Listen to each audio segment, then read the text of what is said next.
মানে নোনা ভানি এসে দমি কেতন আর নয় বলে আবহাওয়া করে থাকলাম আসলাম তো আর নিজবাড়ি আরো আসলাম তো সুবে গাছত আর বাইরে দুবো তখন আর বাদ দেখি আর সাত বোন গিয়ে দুইজন তখন আর দুপুর নন্নাতে তখন বেরি বাঁধর সমস্যা Tuan sama kita rawat dia ya tu bebas tahan ada ya.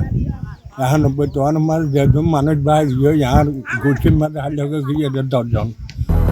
200 বেশি সার্ভিস ও ফিচারে লেনদেনের সব বিকাশ অ্যাপে সম্ভব।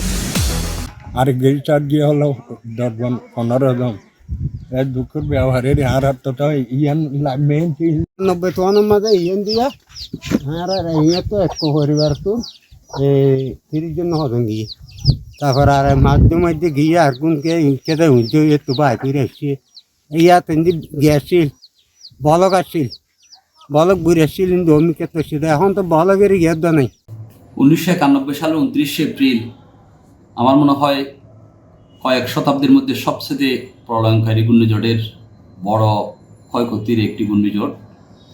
সেদিন কুতুবদিয়া দ্বীপে প্রায় 20,000-এর অধিক মানুষের প্রাণহানি ঘটেছিল এবং শত শত বৎসরের গড়ে ওঠা সভ্যতা সম্পদের ক্ষতি হয়েছিল। সেই স্মৃতি এখনও আমাদেরকে ভয়ে বেড়ায়।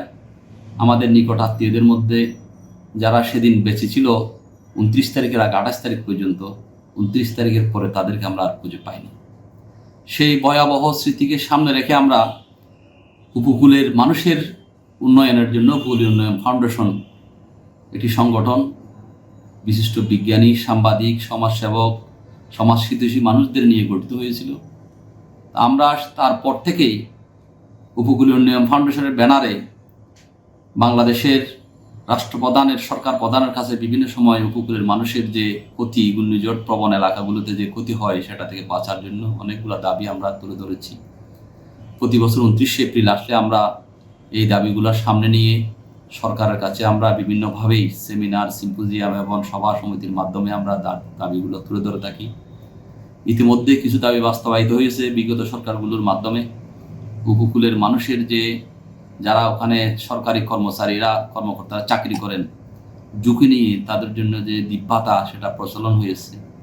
কিন্তু মানুষের যে অরক্ষিত অবস্থায় রয়েছে দ্বীপগুলো, এখনও আরেকটি ঘূর্ণিঝড় আসলে মানুষ তাদের ভয়ে সন্ত্রস্ত হয়ে যায়।